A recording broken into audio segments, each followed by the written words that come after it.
Okay, let's call the February 1st Zoning Commission regular meeting to order.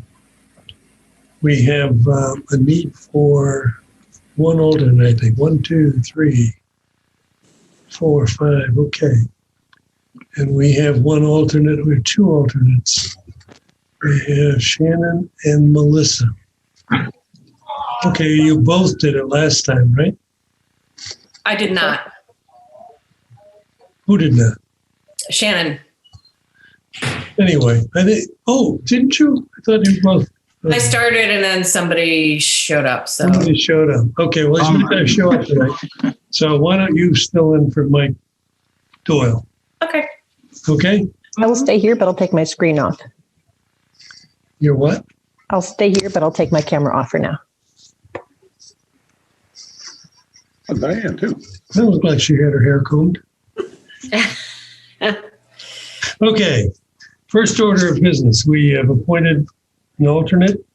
And the approval of the minutes of January 4th and December 21st. Let's start with December 21st since I rewrote them and we posted them.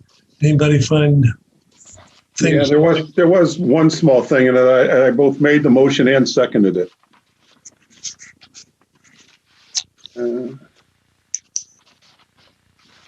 Yeah. How'd you do that? Well, I like taking over. Does anybody remember who did it?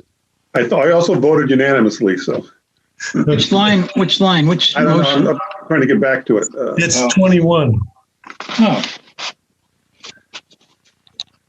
It's on the accepting of the minutes. I would guess probably Bruce Yeah, throw Bruce in. seconded it. You think, Bruce? Or he probably made the motion. yes, I did. Okay, you made the motion or you seconded it? I think I did. Yeah. Which did you do? So I made the motion. Okay, so let's make that change. Laura, you get that? Got it. Okay. Yeah, line Now, 12. Dave, when did you post the revised minutes? They actually were both the original and the revised were up for several days. I printed mine at 4:30 this afternoon. Should have been the revised ones. Okay.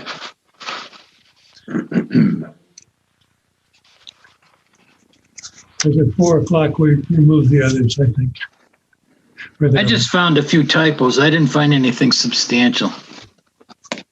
Well, you want to fix them, we'll fix them. Well, here's line 118, so it's page 3. The words "to approve" appear twice in sequence on 118, so "to approve" can be crossed out once. I don't see that in line 118. I don't see that in line 118. Oh, Mr. Okay. Gray in line 113 has an E on that one. Line 113? Yeah. Somehow at 4:30, I must have still gotten last week's. You might have gotten the old one. The earlier edition. Okay. Sorry. Well, I'll save the rest of my comments. Oh, then we have Mr. Gray should be Mr. Gray. AY. I am AY everywhere else, but that was that other guy did that one.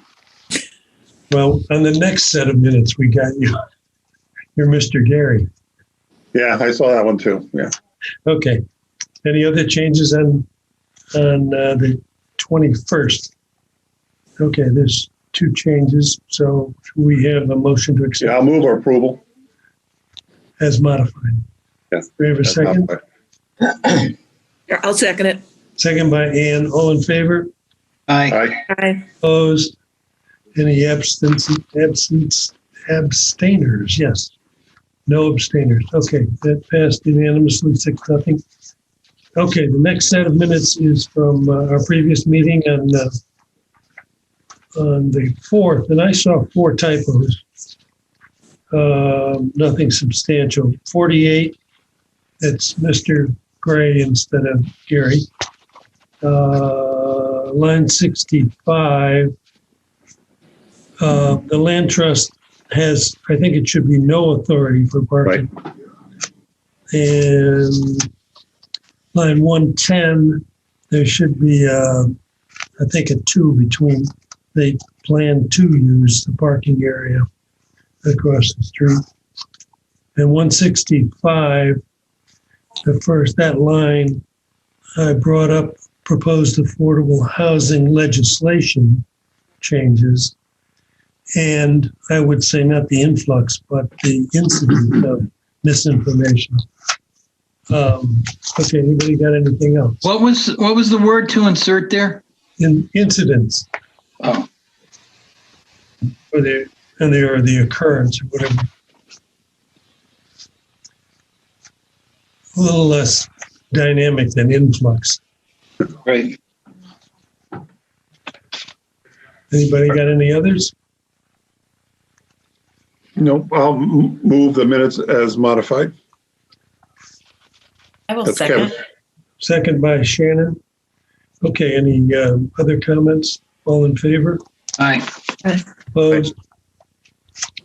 Abstainers? No abstainers? Well, I wasn't there. You weren't there. Okay, well, 5-0 then. Shannon's abstaining. Okay. Next order of business is public hearing for the Simsbury Land Trust is open.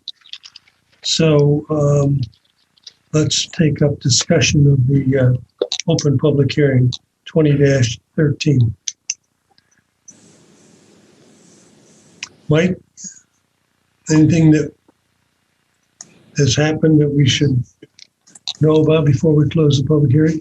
So the land trust provided revised plans, and also along with some correspondence to address some of Jeff's comments. Jeff had a subsequent review letter that's been sent to the land trust, and there's a representative from the land trust here tonight. Tom, if you can identify yourself for the record. Yes, Tom Crawford. I live in Simsbury, and I'm a board member of Simsbury Land Trust. Marjorie Winters, I'm here on behalf of Marjorie, who had a previous commitment. So if you have any questions, I hope to answer those for you and move this along. We usually ask you to state your residence. Okay. Yep. I live on 7 The Butter Churn over in Simsbury. Okay. All right. So- Mike, Mr. Chairman, it's all right. I'm going to screen share the revised plans for the commission, just at least so that we can have that, go over that in the record. okay. So, and hopefully, there we go. One of the things that changed, the entrance is moved, along with sort of the parking layout. They've also provided some details concerning area adjacent to the water line, some grading changes that will occur. And I'm just going to scroll down a little more detail on the ADA accessible parking spot to also have paved walkway to make its way to the bridge. Yes, and is it okay if I talk, Mike? Tom, yep, Tom, this is your. Yep. Okay. Yeah. So we moved the ADA parking spot has to be closest to the path, and that's why that is over that way, and then the water line. There's a note there that it may have to be dug down deeper. So Aquarium is going to have to come out and do a assessment there and tell us where it is, and they'll do a review once we figure out how deep it is. We also, I think, I don't think Tom Roy, is he in the meeting here? But Tom Roy has agreed to come out and look at those trees that are there and assess whether or not some of them might need to be removed. Okay. I think he already did, because it's mentioned in his note that it needs to be marked on the drawing. Mm-hmm. Yep. Yeah. So there were two trees that have identified just to the north of the proposed entrance that they're going to look at, and Tom will assess as he technically is the tree warden for Simsbury. Oh, I didn't know that. Go ahead, Tom. Oh, I said, we're also going to put some plantings and shrubbery on the south side there, and then perhaps along the road with a berm that would help with the aesthetics and the water runoff. So where is the new drive in relationship to the old drive? It's The one, just the current one, not the one proposed. Okay. It is a little bit more north. Okay, because I can't see that there shows on Mike's drawing here where the current one is. So the two trees that are there, Yep. that would have to be removed. It would be just south of that, between those two trees. On The opening opposite side. between the two trees. Yeah. Where my cursor is right now, Tom? Can't see your cursor. Oh, Where the entrance is, Yep. that Yep. tree on the south side, right on the bottom. That's the left-hand side of the current parking entrance. So we squeeze in between those two trees right now.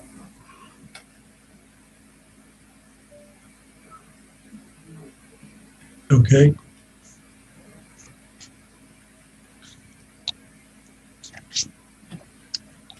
Anyone, the commission have more questions? Has there been any more communication with the McQuaddies across the street about, did they give any more feedback after last time? No more additional feedback. So as far as I understand, they're comfortable and happy with the plans. Yeah. So yeah, I mean, one of the big points of doing this project is to appease the neighbors and have a good relationship with them. So we're trying to do everything we can to do that. What about the neighbors to the immediate south on the same side of the street? Yeah. They never said anything? Not about the parking lot, but we've had some communications with them. I believe they've become members of the land trust, and we had I saw a couple emails. They've been happy with the area and with the land trust. So it's been a good relationship. They didn't ask for any landscaping or anything between them and you? No, but we're going to do that with some shrubbery, like I mentioned earlier. So Yeah, we'll that put makes some in sense. there. Yeah. Is that in the plan, Mike? no, that is not. No, it's not in the drawing. Marjorie mentioned that a few times to me last night. We were talking about it.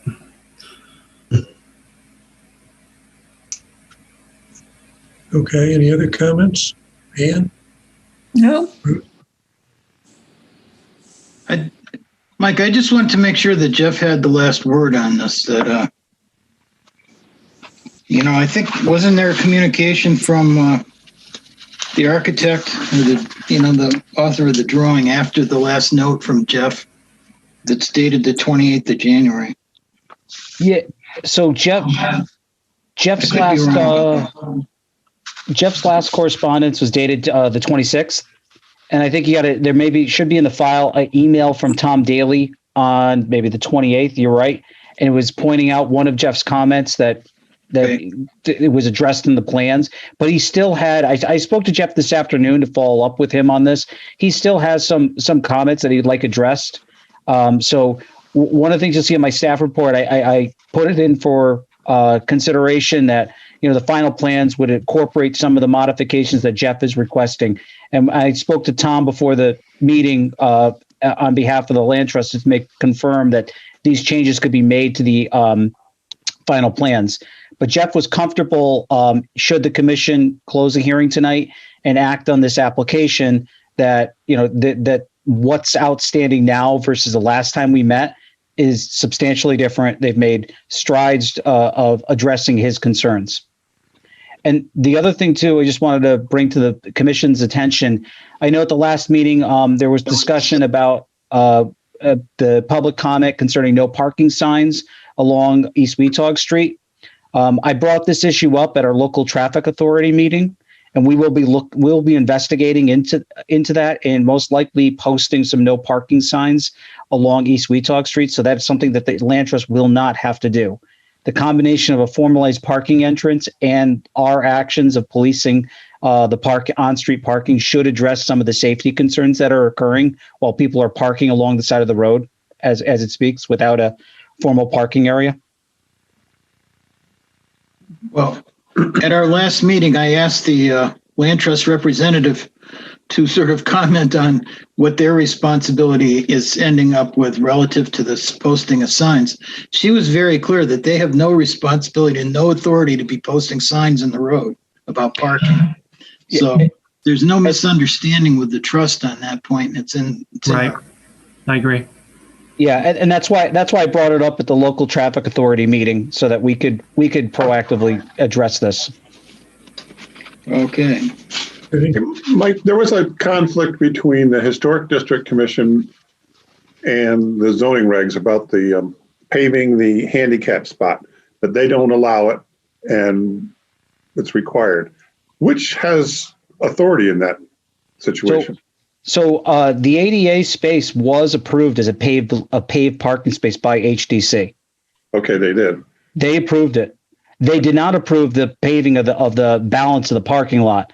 So it's basically the apron is paved because that's part of our street regs, and then the ADA accessible spot needs to be paved in order to fulfill federal requirements.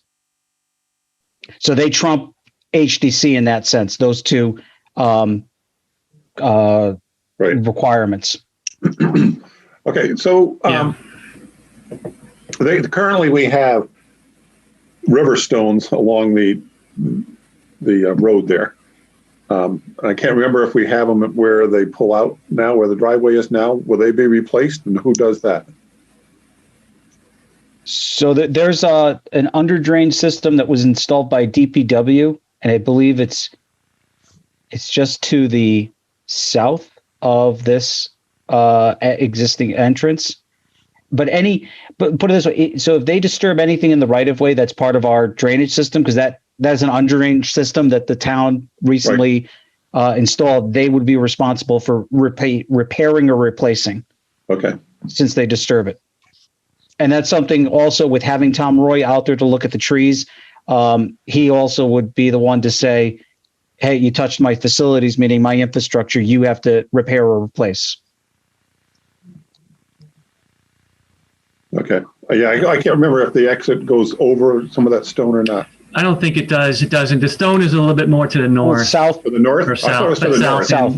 Yeah. Well, it definitely goes to the north because it goes all the way to the stop sign. Yeah. So there's two. There's also what I was talking about is the drainage, the actual French drain that was installed, but then also they did some under drains right along the edge of the road. Kevin, yours is what you're talking about along the shoulder it's north of the crossing, right to the stop sign. Okay.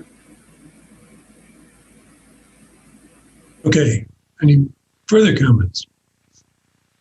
No. Are we ready to close the public hearing? I think we heard that it's okay with Mike and Jeff. So can I have a motion to close the public hearing? I'll move that we close the public hearing on application 20-13. 20-13. Right. Do I hear a second? Second. Second by Donna. Okay, any more discussion? All in favor? Aye. Aye. Opposed? Any abstaining? Okay, we have 6-0. Public hearing is closed. Okay, the next public hearing is 21-01, a new one. Would our vice chair like to read the call? Yeah, sure. I just got to find my way back there. Okay, there we go. Okay, application number 2101 of Stephanie Civatillo, applicant for a special exception pursuant to section 4.6B of the zoning regulations for a liquor permit at the property located at 10 Wilcox Street, G10 206001 zone, SCZ, also known as 6 Wilcox Street. This is for a patio liquor permit, correct? Yes. Okay, thank you. We have the applicants here. Usually we ask you to tell us what you want to do and why.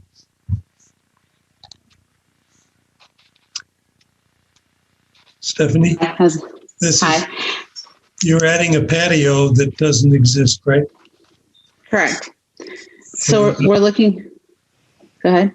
And you want to Mike, can you put that up? want to serve liquor out there? Pardon? I was just wondering if Mike could put it up, because if anyone's watching this remotely, they wouldn't know what we were talking about. Right. Yeah, I will screen share that right now, Kevin. Let's start with this page first.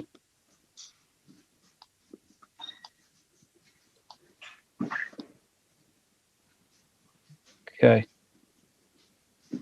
There we go.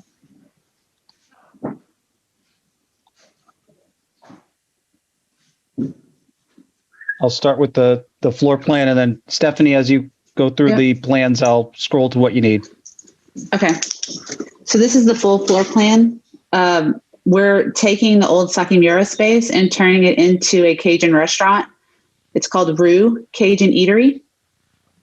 The company is actually Rue LLC.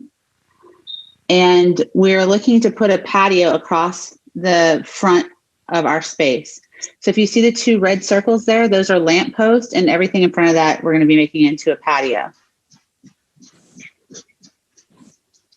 So the patio in this picture would be where the dirt is. We're not changing the walkway or the existing patio. Now, what is the existing patio? You said it's not used. It wasn't used in the restaurant, or what was the story? Oh, there's not. So Sakimura did not have a patio, so they didn't use a patio. The patio that's there right now is the area that's in front of the main entrance to Fiddler's Green, and there's a couple of tables out there for the tenants to use to come out and take breaks. But it's not zoned for alcohol consumption because it was never actually used as part of the restaurant.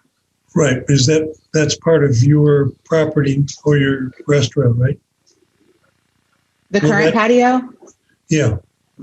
A little bit of the current patio will be part of our restaurant, but the majority of that patio is not. It's still part of general use for the building. Okay. Does that make sense? I think it's going to be easier when we go to the next picture. Well, this is a good view of what you're doing is filling in a sense where the sidewalk doesn't cover. Right. So there's dirt showing. I don't know if it's planted or not, but and the existing sidewalk, you're going to pull that up so that you can match it with pavers, or do the pavers that you're thinking about go right in there? We're going to match the pavers that are already there. So we're not touching the current walkways. Yeah. Oh, okay. Got it.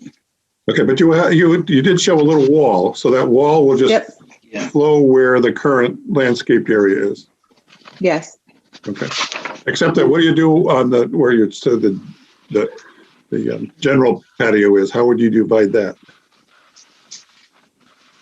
So if you look at this, we're doing the patio from the main entrance to Fiddler's Green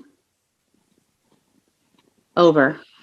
So everything from the main entrance to the left of the main entrance is going to stay open patio for everybody else.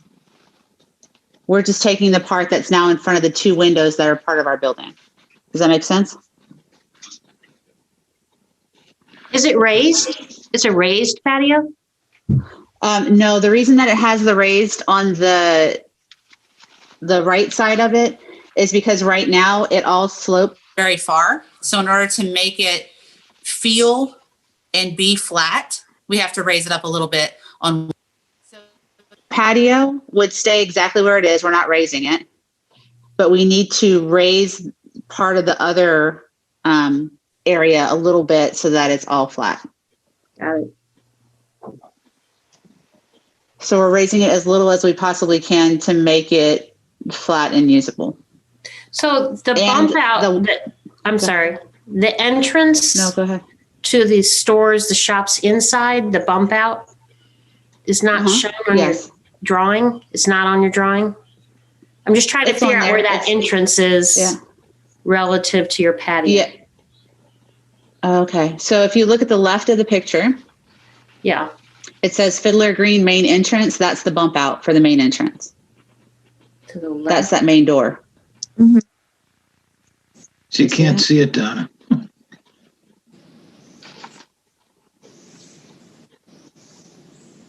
All right, so where is it on this? There's a square. The square, okay. Yeah. Yeah. But on the That's drawing, entrance, yes. do we have it on the drawing? Yes, you have the right side of it on the drawing. On this drawing, you mean? Yeah. Yeah, so the double doors that are on the left of this picture at the bottom, that's the main entrance. But it has windows to the right of it. Yes. I'm confused. Yeah, if you go back, Mike, to the kind of the picture one, you can see that that's where it's white. There. So there's the two windows to the right of the bump out. Oh, so you don't have the, okay, got it. So we're just missing the posts then. Yes. So you Yeah, just have okay. one post and not the other side. Yeah. Right. Okay. Okay. All right, so you're building that garden wall you're going to have between you and the entrance. And then there's going to be an entrance there into your Yes, there's going to be an patio? opening. Yeah. Yes. And then you go along all the way down to the lamp post. And then we keep going. Okay.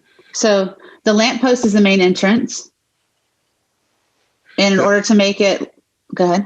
Okay. Between the lamp posts, is that a step?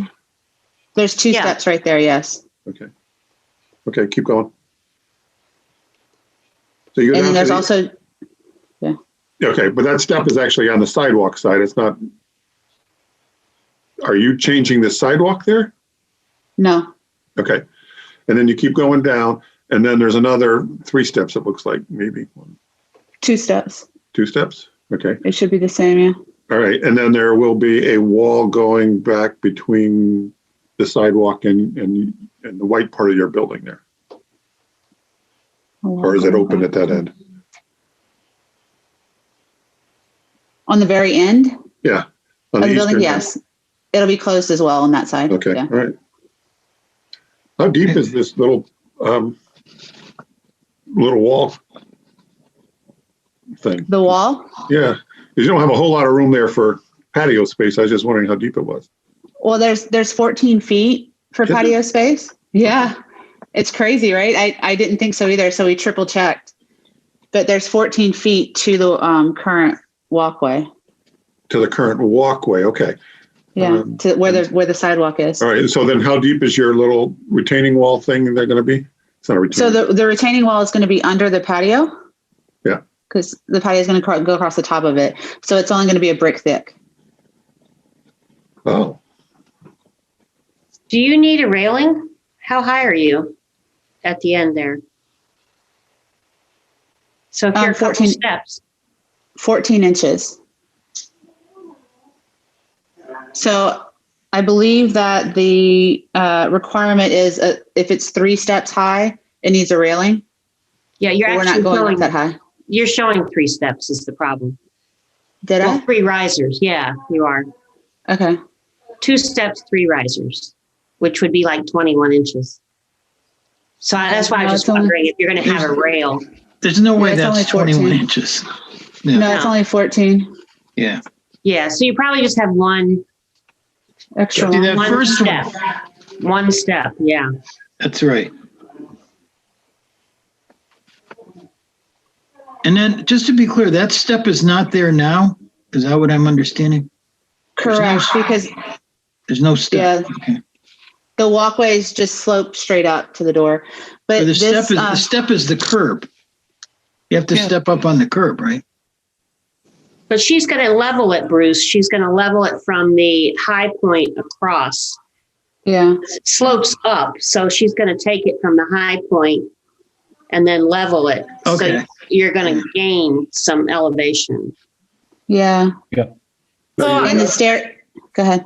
You've got handicap spots there. So how does the handicap spots relate to the new sidewalk? Yeah, that was my question. So the handicap spot, we're not changing the sidewalk. So the handicap access will be exactly as it is today. Oh, so wait a minute. So the sidewalk elevation is not changing. It's just the patio level that's changing? Correct.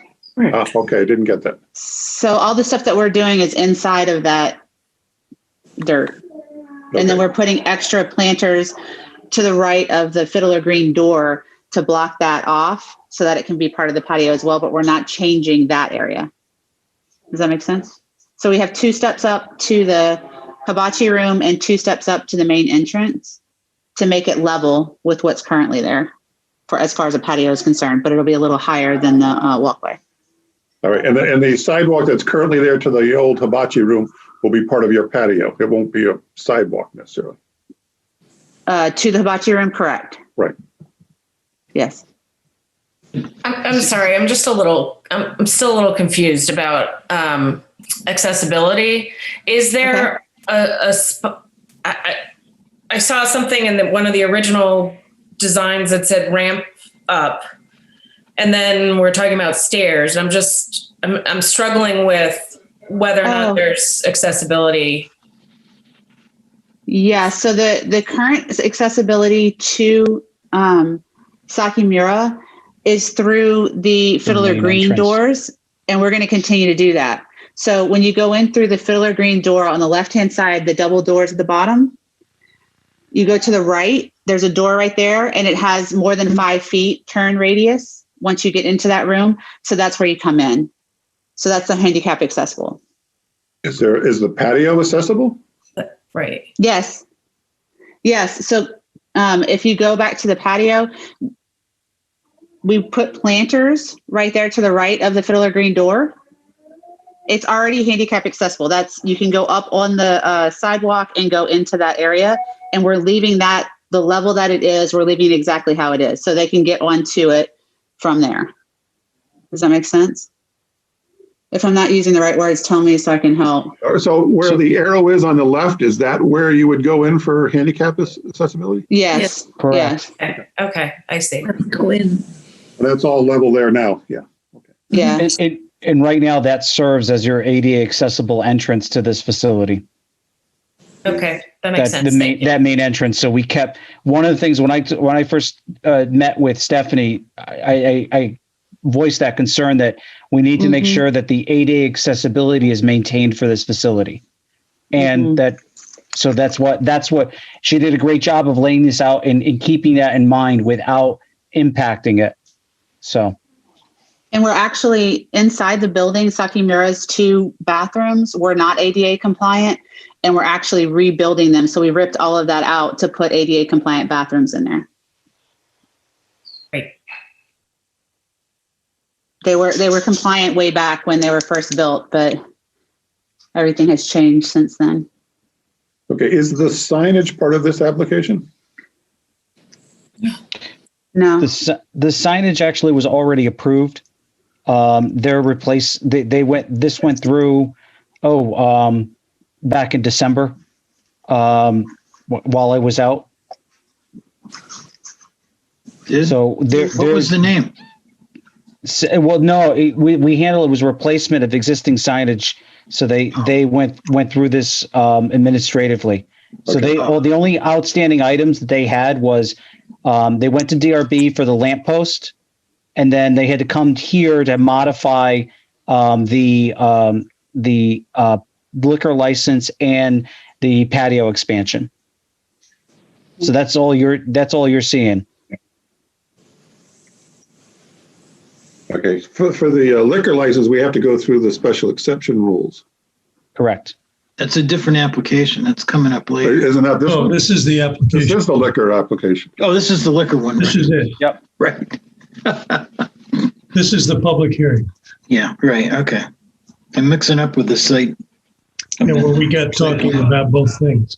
Yeah. Yeah. So the patio is the subject, and the question is, I think, the issues that we have to consider, safety and and landscaping and so on. So are there any more questions? What are those? Utilities, landscaping, traffic, public safety, property values, any of those that you want to ask questions about or get answered?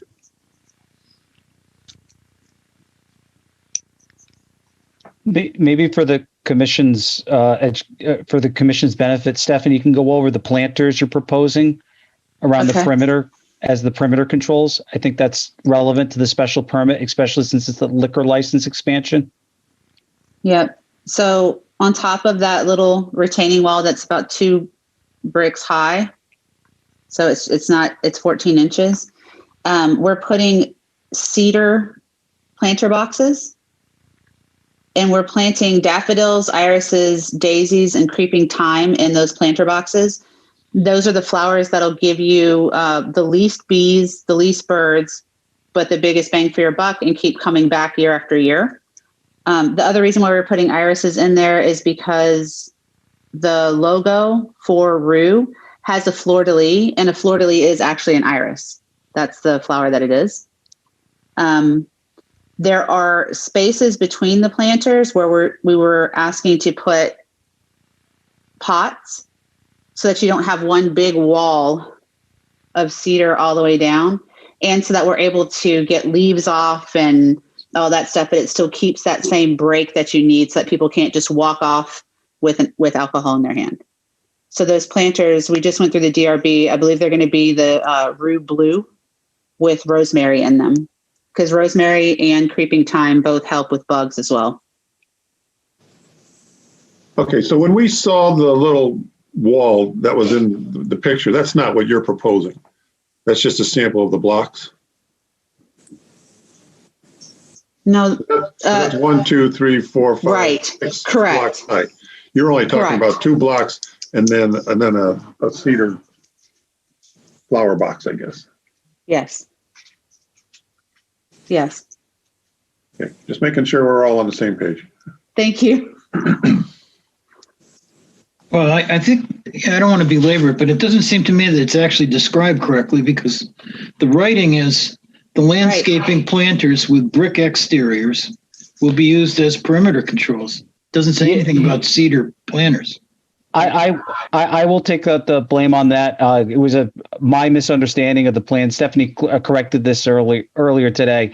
The cedar boxes will be there, not the as Kevin just noted. Her picture with the landscaping and the wall around it was just to illustrate what the pavers will look like as they're stacked.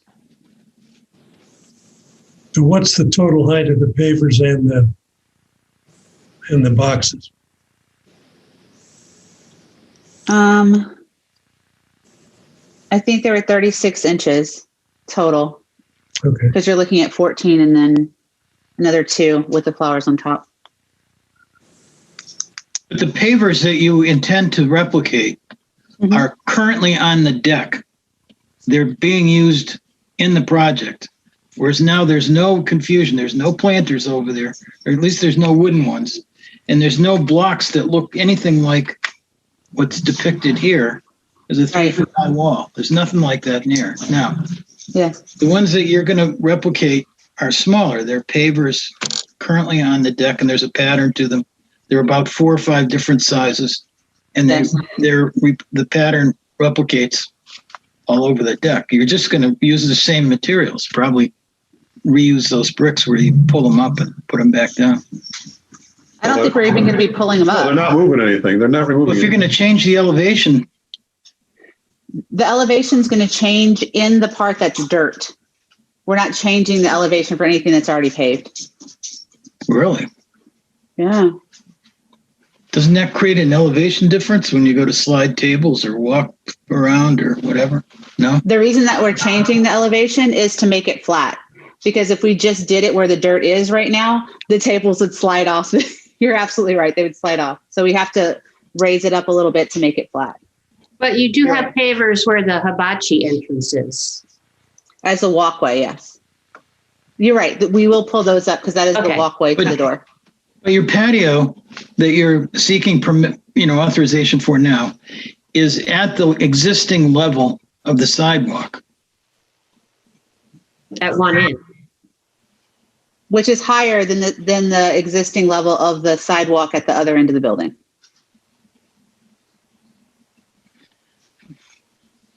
Okay. It's not clear to me how. Yeah, and the planters you will could say kind of- that you're not raising the bricks at either end. You're just filling in, and you're not changing the height. Yeah, but I think the planters in between the sidewalk and the patio will accommodate that difference in the height and the grades, right? The patio can be level, and then the sidewalk will be maybe at a different level. Yeah, the sidewalk's at a different level than the patio at the end of the building, but the sidewalk and the patio are at the same level close to the door, the fiddler green door. Right. In the eastern part. The Because western. it slopes. As you get further away from the fiddler green door, it slopes down considerably. So what we're trying to do is make the patio not slope, but let the sidewalk continue to slope like it does today. Is that a better way to explain it? No. I don't know. I'm not getting it. I was there Saturday to do something at the quilt shop, and I was looking at what you were doing. And I wish we had talked. Pardon me? Oh, I wish we had talked. We were there almost all day on Saturday. Yeah, I don't, it's not clear to me, but that's okay. Okay. The important thing is safety. Go ahead. Yes. So that there's a wall there and that there's proper access. Yep. All right. Any more comments on the paver? Or the patio, I'm sorry, not paver. So the surface of the patio will remain that concrete that it is now? Okay. Yes. Same color, same pattern, same blocks. Yeah. Okay, are we ready to close the public hearing? Well, do we review the? We didn't check for any public comment on this. We did not receive any public comment on this. Okay. Go ahead. Dave, do we review the exception things in the public hearing or in the discussion when we make the motion? You could review it at either time, but if you feel that the record does not have information for one of the reasons for granting the special exception, I would recommend that you review it while the public hearing is open. Right. You mean the staff memo kind of goes through them all, but maybe we should review it. Yeah, but maybe we should review it while public hearing is open, just to be sure, because otherwise we can't ask the applicant anything. Correct. Okay, but in his memo, in the staff report, there's 6 things. Orderly development, which is not applicable. Property values, they're going to create an increase, it said. I can't quite read that, Mike. I see what it is. It's scaled over in my screen. So, maybe, Mr. Chairman, do you want me to go to read all these? Go through those things. Yeah. So first off, orderly development. I said that the expanded patio will be an improvement to the rear of the building. The overall size is similar to the patio deck serving other restaurant location. If the McLaddens has a deck similar size off the rear of the complex. Property values, as Dave said, this investment will create an increased value of this property, so it's a positive. Public safety, we have the perimeter controls that are being proposed around the diner area, along with providing enhanced visual landscape of the area. Traffic consideration, the site and surrounding areas have sufficient parking for the planned expansion. 2 things. One, obviously, we have the commuter lots that are adjacent to this property, but also, unlike our last time we've had this conversation about shared parking, Fiddler's Green has a shared parking agreement with the town where in times when Eno Hall is not open, Fiddler's Green has the priority to use our parking in order to support their businesses. So with that, along with the proximity to public parking, there's parking is not an issue with this one from a traffic perspective. Landscaping and buffering. But wait a minute. How do people who are going to the restaurant know that the Eno's closed? Well, I mean, in the evening. Anytime we're, let's say it's 3:00 in the afternoon, or there's a downtime where there's not activity at Eno. Fiddler's If they Greens can find a space, they can park over there. Yep. Since it's public. But we kind of have a reciprocal agreement. Then the flip side is, let's say it's like cheese day in the morning, and it's before all the restaurants and businesses at Fiddler's Green is open. The town has the ability to use their parking to support the activities at Eno Hall. So vice versa. Let's say it's like I said, cheese day, or just something that was going on at Eno Hall where there's a significant group that showed up. They can use parking at Fiddler's Green. In their Sounds like times. I'm missing out on something. I don't know what cheese day is. Okay. The other thing is, if there's events at the Performing Arts Center, that's part of our agreement that they can use our parking lot to support their businesses. So obviously, some of those lots aren't available to the public when there's events there. So that's why, from a parking standpoint, I mean, I think with all those sort of conditions, traffic I think is handled. Landscape and buffering. The planters will be utilized both as perimeter control and visual landscaping. I think that the inclusion of the plantings that she's selected will enhance the area. And lastly, the Utility Commission drainage system impacts the community facilities. That one we said was not applicable to this application. So that's your findings that you have to make for the special permit. And you could change any of the comments on any of those. Those are just suggestions from staff.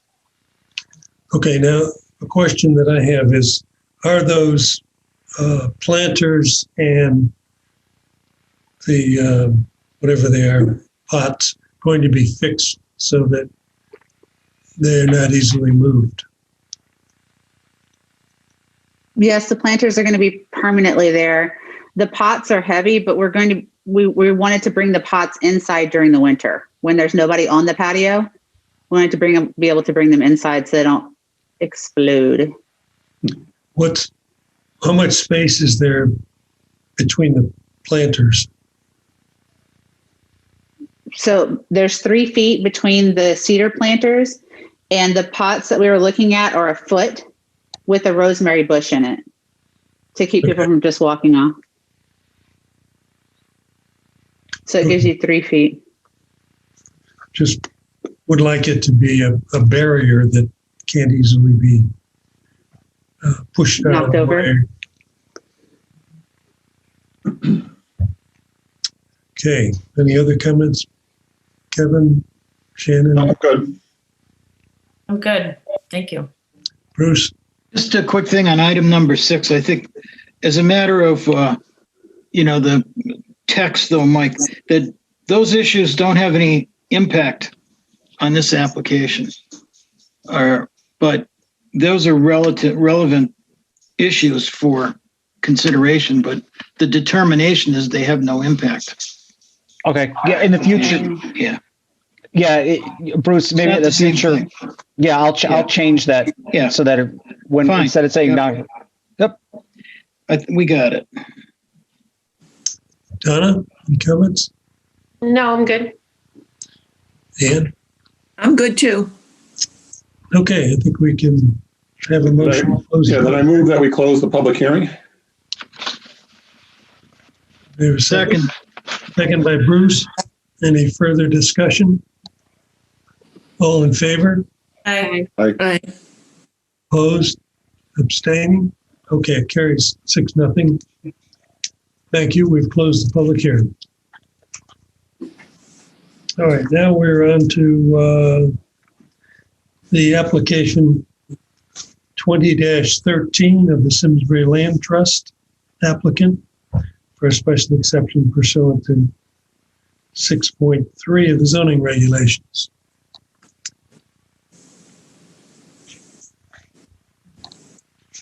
Any more comments or questions on those? Bruce, you look like you're about to make a comment. I think they've done an excellent job of trying to respond to so many concerns, and I think they've got a very attractive solution to a problem that's been, an issue for some time. So I'm all for it. Yeah. Well, they did remove the parking places that were adjacent or that were kind of perpendicular to the accessible parking. Is that what I saw? Yeah. I don't think they really intend to paint parking stripes in that lot.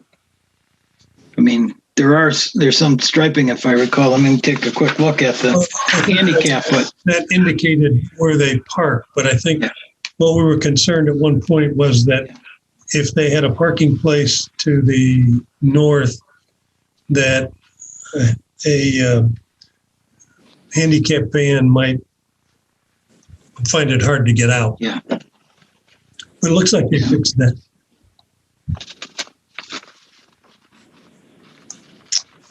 Any other comments, Kevin? No, I see that we didn't review the special exception. Why is that in here there, Mike? Where's what? I'm reading the attachment A for application 2013. It's liquor license. And it's a liquor license for the land trust. there's another motion for the application 2103. Did I get these backwards, Mike? 2103 is this. Is the site. Yeah. Is the site plan. Right. So you have 20. It should be. There's a motion for 2013 in the staff report, and I can go over the findings quick with the commission. So for your 6 points, orderly development, and I think I'll change that language to reflect what Bruce pointed out earlier, because I said not applicable. It just should be. Secondly, property values. The creation of a formal parking area should improve traffic and other nuisance issues which are associated with the use of the existing field for parking. Because you've heard from the neighbors how that is affecting the quality of life and their property in general. Secondly, public safety. The creation of the public lot will address the safety concern related to on-street parking associated with the park. Because that's one thing that we keep dealing with. Traffic, I think it's the same. It's the same consideration that once we create the parking lot, the safety concern and traffic issues that we're dealing with out in East Weetock Street will be formally addressed. Landscaping and buffers. The applicant has tried to preserve and enhance existing landscaping. The one thing that they presented to us tonight, which is kind of and it mentioned, was that landscaping along the southern elevation. That's something the commission should, do you want to get into the details to say, yeah, we want the final plans to also reflect whatever landscaping deals you make with the Battistons to the south. And lastly would be the relationship to utility system, drainage system, and impact to the community. The use of gravel surface treatment, along with the comments from the town engineer, should address the drainage concerns associated with this development. And then I have just three simple special conditions.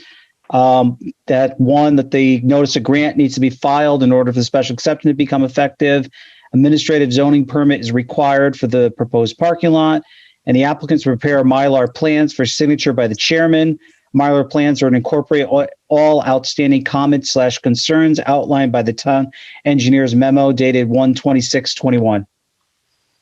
Okay, to go back to the landscaping, can we just say that there will be landscaping subject to the approval by the planning staff? Are we allowed to defer that to you? You could, yeah. Well. I guess if you're going to defer that to me, I just want to make sure we're in agreement of what's your expectation for landscaping? Because I don't, Just what's been proposed. Okay. Well, there hasn't been any proposed between them and the southern border. Yeah, it was just discussions with the abutting Well, property. that's just owner. more, but I think, in effect, they've proposed what they want to propose. If you want to add to it, then you add to it. But I think we know what they want to do. It's the drawing. We don't know whether the neighbor wants landscaping or not, do we? No, you didn't. You did not receive any notice or comments from the Battistons. The Battistons, I will say, although it's outside of the public hearing, did attend the HDC meetings and spoke in favor of the application. That's good enough for me. Okay, I think we can leave that to them. The land trust and the Battistons can decide. Okay. Battistons might want to donate it, whatever they want. Okay, do we hear a motion? Anybody want to try? So maybe to make it easy for the commission, you don't have to read all of those conditions. You could just make a motion to approve the special exceptions subject to the conditions outlined in attachment A of my staff report. Okay. Except that we won't call it a liquor license modification. Right. Right. Yes. Yes. Yeah. Oh, I'm sorry. Now I see where. That's what I was complaining about, Mike. It didn't make sense as I was starting to read through it. Sorry.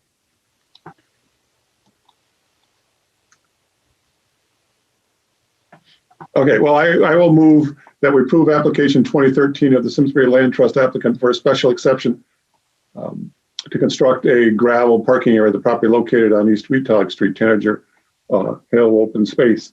And the commission makes the following findings in granting the special exception, and then the list 1 through 6 that are outlined in this memo. And then in granting the special exception, the commission issues the following conditions of approvals 1 through 3. Here, I'll second. Who seconded? I will. Okay. Any further discussion? All in favor? Aye. Aye. Opposed? Any abstain? Okay, it passes 6-0. Thank you to the Land Trust. All right, Tom, when you go back, let them know it took three other guys before they got to you to get this approved. You got the job done. Yeah, you got it done, yeah. Okay. Now we've got 2 new applications to consider. One is 2101 for the special exception pursuant to the patio modification for the liquor permit. Anybody have any more questions or comments on that?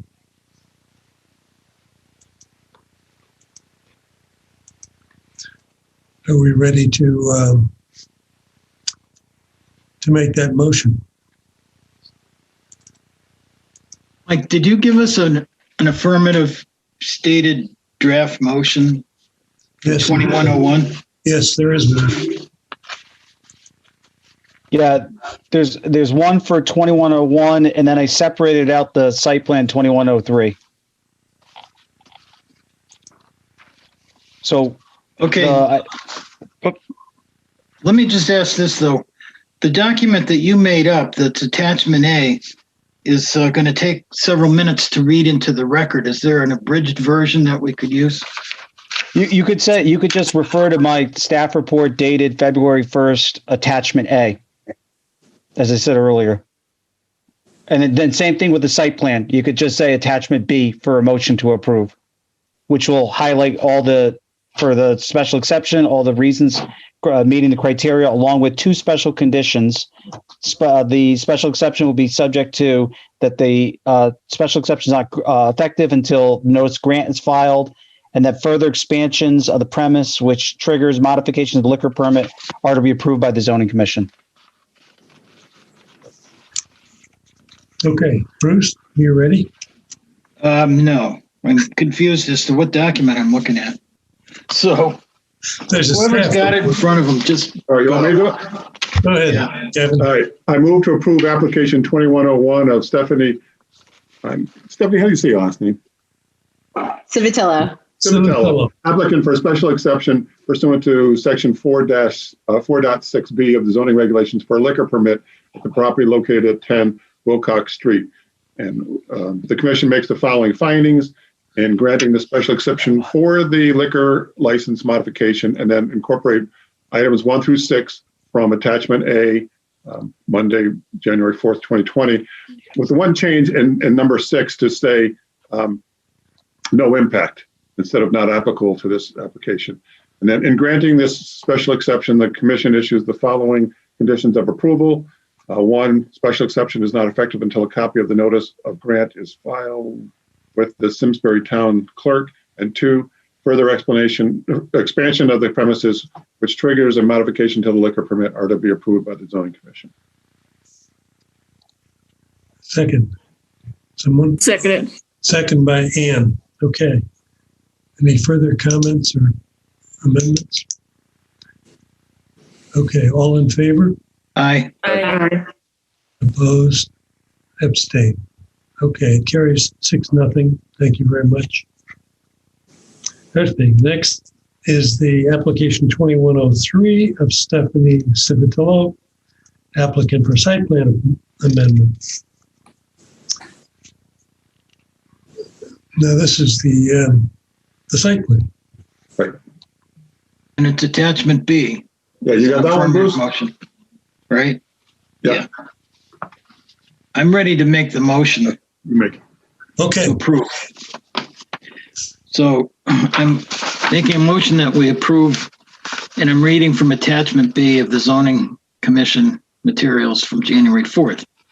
A motion to approve application 2103 of Stephanie Civitello, applicant for a site plan approval for an outdoor patio at the property located at 10 Wilcox Street, G10 206001, zone SCZ, aka 6 Wilcox Street. The site plan approval is subject to the following conditions. 1, an administrative zoning permit is required for the site work associated with this proposed patio. Item 2, expansion of the patio area beyond the approved area requires approval from the commission. Item 3, the commission authorizes staff to approve minor modification to grading or landscaping. Said modifications are to be made in writing and approved by the town staff prior to implementation in the field. End of motion. thank you. I'll second. Second by Kevin. Any comments? Discussion? All in favor? Aye. Aye. Opposed? Abstaining? No abstainers are opposed, so it carries 6-0. Thank you, Stephanie. Thank you, guys. Good luck. Yeah. Yes, Thank good you. luck. When are you opening? I'm moving towards a soft opening on February 22nd for takeout and grab and go. And I'm working on a grand opening May 31st, Memorial Day. Give your menu up on a website yet? I do. Oh, okay. My I'll have to take a look.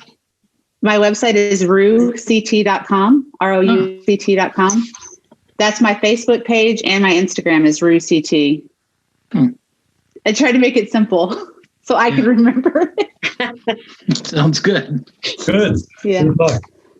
Thank you. Can I go, Okay. or should Yes, I you're all stay, or- set. You're all set. Yeah.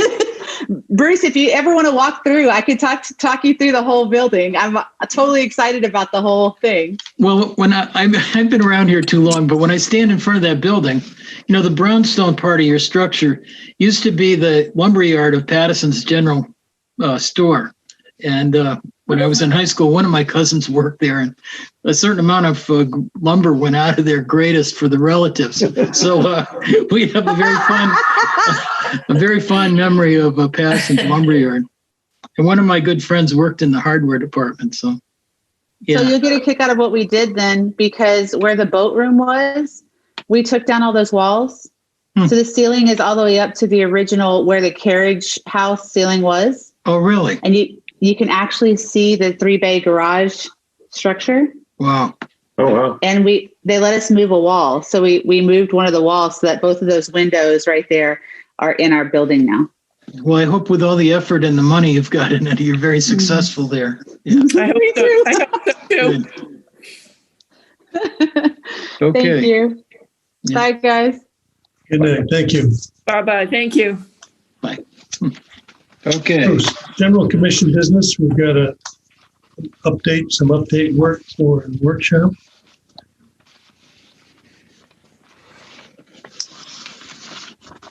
Mike did a document that's on the Dropbox.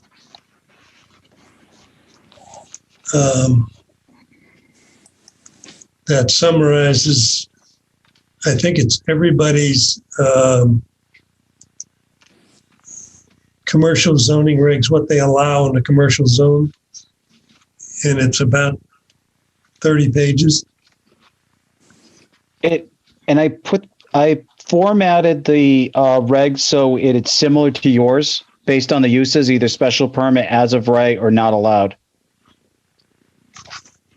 So I put your regs first and then went through all those communities, and you could see why I picked those communities based on population size and income. Yes. And the other thing we have let me interrupt here. The sign draft is still with the town attorney. So we don't have that to talk about tonight.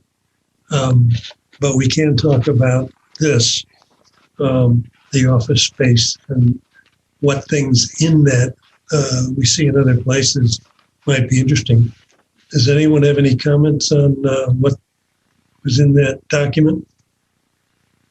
Yeah, Mike, what's the definition of I-1 versus I-2? Right, that's the two sites, the two zones we're talking about. I have my zoning map, but it's too small for me to see in the light I got in this room. Yeah, so one is, and I'm going to go into your regs and I'll read it right from your regs, if you bear with me. Well, maybe it's restricted industrial. One's restricted and one's, you're general. correct. Okay, now I could read it. I got enough light. So the I-2 is general industrial and I-1 is restricted. And when I saw this, I mean, I was at the last meeting and I recalled the dialogue that led to this effort, Mike, but we weren't very precise, but what I had in mind was an effort to pull together the permitted uses in these various towns into one document and not to give us, a whole series of documents that it's not much easier than just reading the reg, although it does save a few minutes, but it's still 35 pages of, tallying. It's what he asked for. So Kevin we don't spend the time to do that. Ridiculous. What? Yeah, this is what I was imagining. He put it in the form of our regs with the table.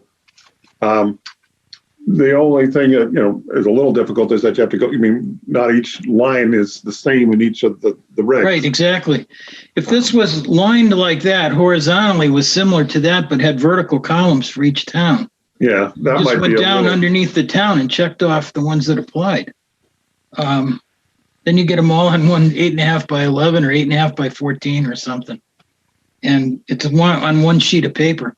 The other thing that occurred to me too is that I'm not sure that we're trying to take on more than we need to, because this really comes to a higher priority than might have otherwise been the case if we didn't have reminders that we have. I think, Dave, you said we have 200,000 square feet of vacant office space. Well, maybe we should be looking for things that could be, office space, uses that could be, that kind of space could serve that we're not currently serving. And I don't know how many of those many uses are not only not currently available in Simsbury, but would suit, be some sort of an answer to the owners of the 200,000 square feet. I mean, in some way, you need to have a certain sense of how large those spaces are. But maybe our EDC guy could help us here. Well, yeah. one of the other things is the thought of thinking about affordable housing proposals in those locations. A lot of these regulations that we're looking at permit some residential in their commercial industrial area. Yeah. And we're looking at some renewed interest in affordable housing in the world today. That might be something we should think about how we could factor that in. And I'm all for it. I have a feeling, though, that commercial space, what's been professional office space that's now vacant, probably isn't going to be the right answer for, transition to some affordable housing. It's an empty area where there's no building at all, where there doesn't have to be radical, renovation or demolition, but you could start with vacant space. That's probably, that's what's happening, Bruce. That's what's happening in Hartford to a lot of the office buildings there. They're turning those, into housing of some sort or other. And that was just a thought. Yeah, I know. You're right. And I saw the article in the Hartford Current, was it last week, about the building that used to be the Masonic Temple. I think it's on Ann Street in Hartford. Yeah. It's on one of the boundaries of the Civic Center and or whatever we call that now. But several of the tenants were here on foreign visas, and they all got on a plane and went back to wherever they came from, just walked out on the leases, and the ownership group is filing for bankruptcy. Yeah. So, do we have time, Dave, to do a quick review of this? Pardon? Do we have a time to just quickly review the Simsbury pages? Sure. Because I had a couple questions on it. Go ahead. All right. So if we go down, the site plan, that's pretty easy. That means it's allowed, right? So you get down to, why wouldn't we allow the number 5, 1, 2, 3, 4, fourth one down, private or commercial recreation, paddleboard, paddle tennis, gymnasium, whatever, in one of these areas? I'm just wondering why we distinguish that. Why wouldn't we just make that an SP, a site plan approval? I'm taking time to get to. Where are you? Let's see, it's page 2 of Mike's document. Yep. We allow a church in this light industrial zone, but in order to run a gym, you have to have a special exception. That seems illogical to me.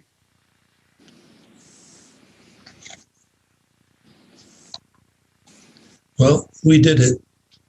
I know, but I'm just wondering, I'm going back to logic and the history. And that's why it's neat to have this chart, is because, in the old one, you were looking at paragraphs all the time, and it wasn't very easy to spot the inconsistency. So that's one. I was just wondering why do that. And so you also wouldn't allow a bank, an industrial sales room, a restaurant, something that supports the industrial area. So, that's by special exception. And then, so the third one down is a warehouse and the manufacture, processing, and assembly of goods is site plan. But when you get down to a warehouse, wholesaler, storage, it's a no. So what are the difference between those two warehouses? That one's a no and one's a site plan. Right here. I don't know, but the difference between them, Mike. But, I don't see that. Where? Okay, so I'm looking at Page 2. Yeah, it's page 2. Mm-hmm. The third item down under churches. After church, you got place of worship, churches, a site plan. And then the sixth item down. The sixth item down is a warehouse too. Yeah. So there's two different ones. One is a no and one is a site plan. So what's the difference between the two? But then there's another one down below, another warehouse on the next page. But anyway. Yeah, the truck terminals and warehouses. I mean, I can see the truck terminal one maybe being a little different. But I don't know how it's different, but warehouse, wholesale, or storage, I would think, that should be allowed in a light industrial zone. How'd we miss that? Well, that's why I think this chart is helpful. If Right. maybe Mike's description is a little too thin here to recognize the differences between these definitions. But is this the direct language, Mike, or is it? Yeah, this is directly out of our regs. Yeah. I mean, it sounds kind of inconsistent here. I just don't get it. So, I think those simple changes, if you made them SPs, would loosen up the regs a little bit for some businesses to get into some of these places. Just to remind me, the SP is for a use that's by right. Right, it's a site plan amendment. Site plan amendment. Yeah, okay. Yeah, but versus a special exception where you have to go through, the 6 items and then you do your site plan. But it's not by right, Bruce. As of right, you don't have to. Yeah, they still have to come in for approval. They still have to get an approval. You don't have to come in for approval of the use. The use is by right. It's just you have to submit the site plan. Site plan, right. Yeah, okay. Yep. Yeah, whereas a special exception, you have to get approval for a gym, but you don't need approval for a church. It just seems inconsistent. Or the 2 different kind of warehouses. And then, we can go over some of the other ones, whether or not they make sense. But those were the obvious ones to me. It's like, why do we have no's for those? Grain sales and storage, maybe you don't allow it. Well, no, okay, so it's no there, but but in the industrial zone, it's allowed. And do we have any in the industrial zone? Okay, and then the wireless technology stuff, I wasn't quite sure of that. So a wireless telecommunications site located on buildings and shielded from view, it isn't allowed. I think that's a carryover that predates, siting council. That reg is old. I think it's never real. It's always been carried over. That's probably something right now. If it's a wireless facility that's approved by the siting council or subject to their jurisdiction, it's out of yours. Right.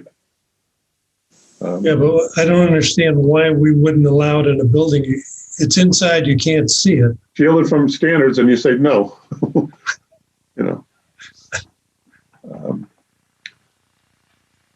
Okay, the recycling one, maybe no, but that's why I wanted to go over this, just because it just doesn't seem to make sense to me. Right. I think we're going to say the same thing when we start looking at other towns.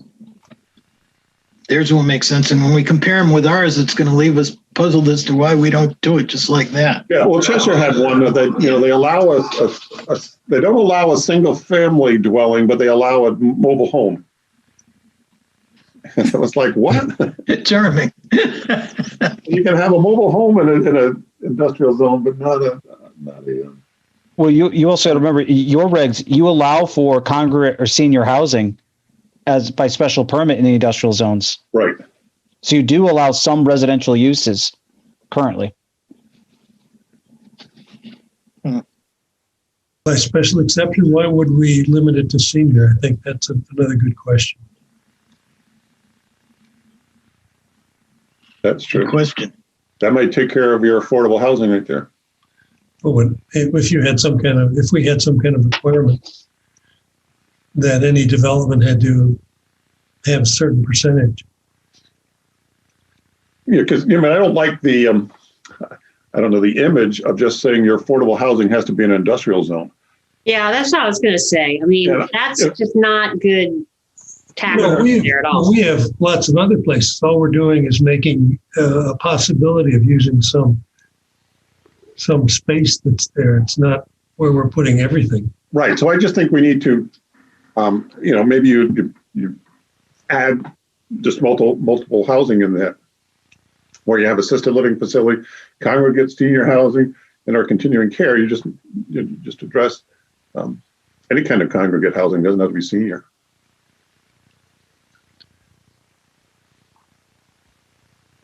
So any other? I'd like to know what we should do about the warehousing and manufacturing. Right? I mean, we have it as a site plan amendment, which was used in the center zone. Remember, we had this bicycle manufacturing thing that was somehow or other shoehorned in. Now down below, maybe it's the fact that it's a wholesale.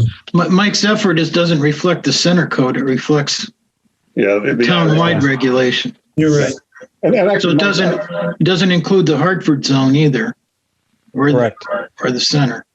So where do we have significant I-1 zones left? Let me pull up the map right now. Where are the empty offices? I mean, Yeah. Well, I'll give an example. The former Simsbury Bank headquarters building, which is next to the Chubb Insurance building, that's vacant.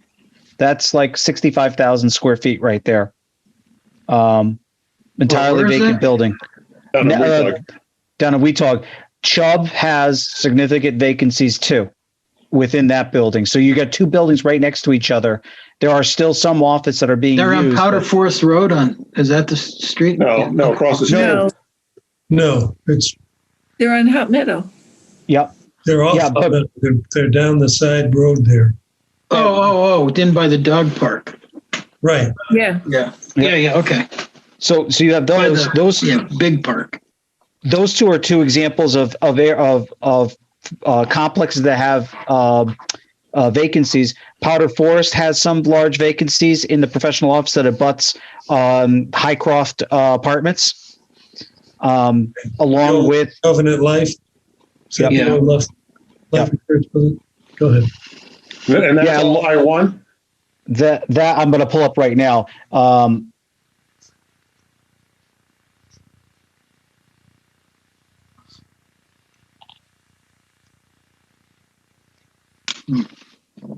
So Powder Forest is I-2. I-2. So you can put a grain sales and storage in there, or contractor storage yards. Chubb Insurance and Simsbury Community Bank is I-1. Okay. One of those buildings used to be Hartford Special Machine Company. It was there for years. Yeah. Yep.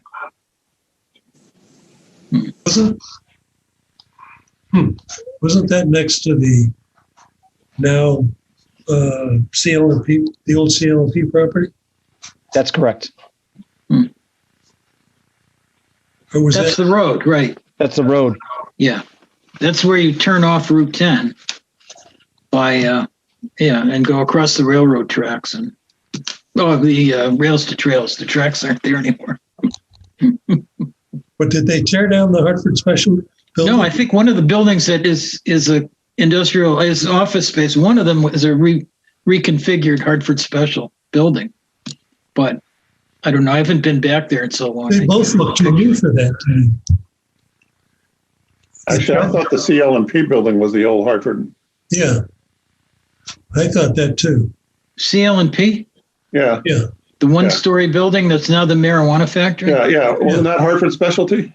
No, that was Connecticut Light and Power. CL&P when it was built. Was it built that way? Because I thought it was built in the 1950s. Yeah. I thought Hartford Specialty was closer. No, my father-in-law got transferred from the Stanford CL&P operations to the Simsbury one, and they moved to Avon. So it was always CL&P. They built the building. But Hartford Special looked like CL&P property. Yeah, I thought they were like right next door to each other. No, there was at least one road and some railroad tracks in between. They didn't. That wasn't the building that's now the offices that are on Hot Meadow. No. We need Google Maps. All right, but so are you able to find the zoning? Well, we're running out of time here. Yeah. So other I-1 properties. Griffin Land owns 75 acres in the North Village. Where the old tobacco barns are along Route 10. That's I-1. It's vacant land. It's the four barns across from Holloway's Shopping Center, right? Yeah. Yes, correct.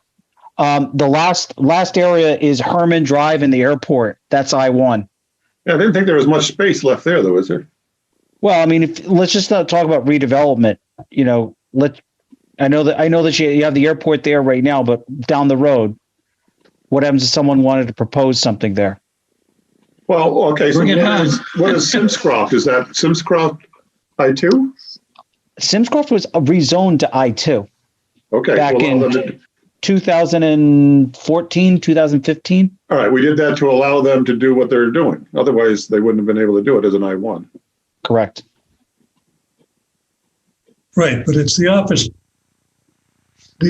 vacancies that drove our consideration. So, I mean, I could look at those two buildings, the old Simsbury Bank headquarters and the, insurance company next door. I mean, those could easily be rebuilt into some kind of housing. And they're in a nice location, good view over the river. Yeah. Mm-hmm. Now that the pig farm is gone. I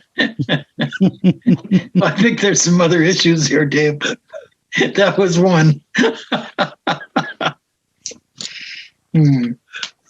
thought the Hartford was the pig farm.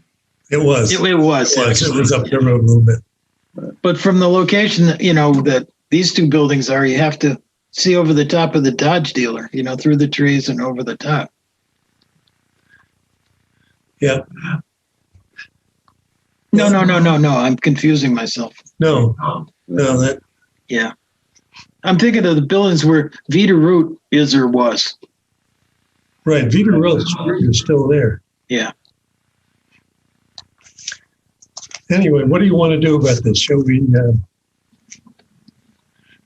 Well, I guess we need more time for everybody to just go through this list and see the inconsistencies here. So why don't we suspend tonight's discussion since it's 8:20? Okay. Very good start, Mike. It is a good start. Yeah. And if there's anything else that any commissioners want, just please email me and I'll try to get it for your next meeting too on this subject. Okay. Okay. I think we reached the end. All right, then now, we don't have anything else? Just one last thing. You have some correspondence that's in your file. Just wanted to acknowledge that we received it. And also you have a notice about the Connecticut Bar Association that we sent out. If anyone's interested in attending that via Zoom, this is the one that normally is a all-day Saturday affair at Wesleyan. They're holding it this year via Zoom. It's a very informative training. I'd strongly recommend if you're interested in attending, we will register you and pay for your registration and get you the book if you're interested. I think Laura needs to know by February 15th. Thanks, Laura. Yeah, what's the date of this one? This year's? March 6th. Yeah.